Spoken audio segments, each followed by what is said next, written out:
गुरु प्यारी साध संगत जी, धन कृपाल जी, जब हम महाराज जी की रहमत से, उनके रहमो करम से कई बार भजन पर बैठते हैं और भजन पर बैठकर हमें कुछ मिलना शुरू हो जाता है, तो थोड़ा सा कुछ पाते ही हमारे अंदर एक अलग ही रोब आ जाता है। कुछ लोग तो उसको बहुत ही विनम्रता से स्वीकार कर लेते हैं, हैंडल कर लेते हैं, लेकिन कुछ उसको बहुत ही ज़्यादा ईगो में ले जाते हैं। और जो गुरु देना जानता है वो लेना भी जानता है। उसे पता है कि उसका बच्चा क्या कर रहा है और उसको कैसे सुधारना है, कैसे उसको समझाना है। आइए जानते हैं इस वृतांत के साथ। जो गुरु इनायत शाह, उनके शिष्य बुल्ले शाह थे। इनायत शाह जी माली का काम किया करते थे और जो बुल्ले शाह थे वो एक बहुत ही अच्छे परिवार, सैयद परिवार से थे, जो कि हजरत मोहम्मद साहब के वंशज थे। तो कहीं ना कहीं वो अपने आप को बहुत ही बड़ी जाति का मानते थे, लेकिन इनायत शाह को गुरु बनाया हुआ था और उनकी दया मेहर से वो अंदर तरक्की कर रहे थे, भजन अभ्यास में तरक्की कर रहे थे। लेकिन गुरु को सब कुछ मालूम होता है। गुरु जानता था कि वो कहीं ना कहीं अंदर से जाति का भेदभाव कर रहे हैं। तो उन्होंने क्या किया, अपनी एक नाचने गाने वाली मंडली को आदेश दिया कि जाओ और जाकर हर एक शिष्य को इकट्ठा करो और अपनी नाचने गाने वाली मंडली के साथ जाकर प्रत्येक व्यक्ति से बोलो कि जो बुल्ले शाह है वो हमारे गुरु भाई हैं और हम सब इनायत शाह जी के शिष्य हैं। ये बात सुनकर सारे के सारे जितने भी नाचने गाने वाली मंडली थी वो सब जाकर ऐसे जगह जगह पर नाचने गाने लगी और ये सब बातें बोलने लगी। जब इन्होंने सुना बुल्ले शाह जी ने कि ऐसे ऐसे सब गा रहे हैं, तो वो उनसे जाकर मिले और कहने लगे कि नहीं नहीं, ये झूठ बोल रहे हैं, मैं इनका कोई गुरु भाई नहीं हूँ। तो जब वो नाचने गाने वाली मंडली इनायत शाह जी के पास पहुंची तो उन्होंने कहा कि गुरु जी, उन्होंने तो ये बात मानने से इनकार कर दिया कि वो हमारे गुरु भाई हैं। उन्होंने कहा कि नहीं नहीं, ये मेरे कोई गुरु भाई नहीं हैं। तो इनायत शाह जी ने कहा कि ठीक है, आज से उनको मैं पानी देना बंद कर दूंगा, क्योंकि गुरु जब अपनी तवज्जो का पानी हमें देता है वो अमृत बनकर हमारे साथ लगता है, तभी हमारी रूह ऊपर जाती है। अब जब उनको वो पानी मिलना बंद हो गया तो उनकी रूह छटपटाने लगी। कुछ दिन तक छटपटाने के बाद वो बहुत पछताए और उनको समझ आ गया कि उन्होंने क्या गलती की थी। अब उन्होंने एक नाचने गाने वाली वैश्या के यहाँ पर नौकरी कर ली और उनसे डांस सीखने के लिए कहा, उनसे नाच सीखने के लिए कहा, उनसे नृत्य सीखा, नाचना सीखा, ताकि वो अपने गुरु को रिझा सके। अब वो पहले तो मानने के लिए तैयार नहीं थी, तो उन्होंने उनकी बहुत सेवा की और जब वो मान गई तो उनसे बहुत अच्छे तरीके से नाचना गाना सीखा। एक बार उनके पास बुलावा आया, जो वो वैश्य थी उनके पास बुलावा आया कि इनायत शाह जी के यहाँ पर भी जाकर ये प्रोग्राम करना है, नृत्य प्रोग्राम करना है।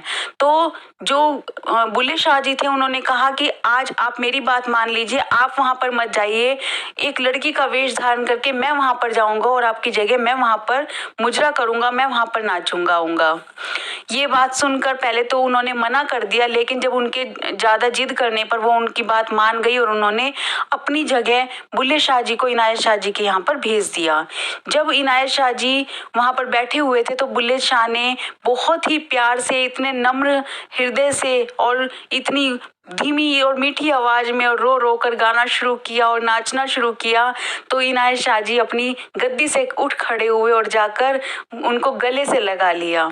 जो आसपास लोग बैठे हुए थे वो सब एक दूसरे की तरफ देखकर बातें करने लगे कि ये क्या हुआ, आज हमारे इनायत शाह जी को क्या हुआ, ये तो गुरु हैं, कभी किसी स्त्री को ऐसे नहीं देखते, इन्होंने आज एक स्त्री को गले कैसे लगा लिया भरी सभा में। जो गुरु है वो सब जानता है, लेकिन दुनिया को तो कुछ और ही दिखाई देता है, कुछ और ही सुनाई देता है। दुनिया क्या जाने कि वो क्या है, वो परमात्मा खुद होता है, पर दुनिया नहीं जानती। वो बातें कर रहे थे, तभी इनायत शाह जी ने बुल्ले शाह जी को कहा, तू बुल्ला है? तो बुल्ले शाह जी ने कहा, नहीं गुरुजी, मैं बुल्ला नहीं, मैं भुल्ला हूँ, जिसको मेरे गुरु ने भुला दिया। मैं अपना आपा भूल बैठा हूँ, मुझे माफ़ कर दीजिए, मुझे क्षमा कर दीजिए। गुरु ने कहा कि हाँ बेटा, तू अपने आप को भूल बैठा था, जा मैंने तुझे क्षमा किया, अब अपने असली रूप में आ जा और इन सबको दिखा कि तू कौन है।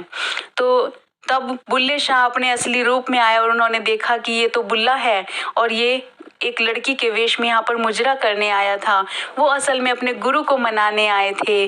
तो अगर हम भी कई बार अपने आप को ईगो में ले आते हैं, घमंड में ले आते हैं, तो गुरु कई बार ऐसा कुछ करने के लिए भी उतारू हो जाता है कि हमसे सब कुछ छीन लेता है, ताकि हमें अपनी गलती का एहसास हो जाए, हमें समझ आ जाए कि हम कहाँ गलत हैं। क्योंकि गुरु का काम तो हमें सिखाना है, सिखा पढ़ा कर हमारी अपनी मंजिल तक पहुँचाना है। उसके लिए उसे कई बार सख्त भी बनना पड़ता है, तो वो बन जाता है, क्योंकि वो तो अपने बच्चों को, उनके रूह को परमात्मा से मिलाने के लिए आए हैं। वो हमें परमात्मा से मिलाने के लिए जो बन पड़ता है वो सब करते हैं। कभी प्यार देते हैं, कभी गुस्सा दिखाते हैं, और कभी हमसे कुछ छीन भी लेते हैं, ताकि बच्चा हर बात के तरीके से, हर तरीके से समझ जाए। अगर हम ये चीज समझ लें कि हम भजन पर बैठे पर अपनी ईगो को त्याग दे, हम गुरु दरबार में जाकर ही नम्र न रहें, हमेशा नम्र रहें, हम हर तरीके से गुरु के आदेश का पालन करें, तो वो गुरु हमें हर चीज़ देता है, अंदरूनी रूप में भी और बाहरी रूप में भी, और हम हर तरीके से, हर चीज़ से भरपूर हो जाते हैं और एक सुखी जीवन जीते हैं यहाँ भी। और जब अंदर में परलोक जाते हैं मरने के बाद, तो वहाँ भी हमें एक अच्छा जीवन मिलता है। हमारे रूप को, हमें, हमारी आत्मा को परमात्मा में समाने का मौका मिल जाता है। अगर आपको मेरी वीडियो अच्छी लगती है, प्लीज़ लाइक कीजिए, शेयर कीजिए और चैनल को सब्सक्राइब जरूर कीजिए। Thank you.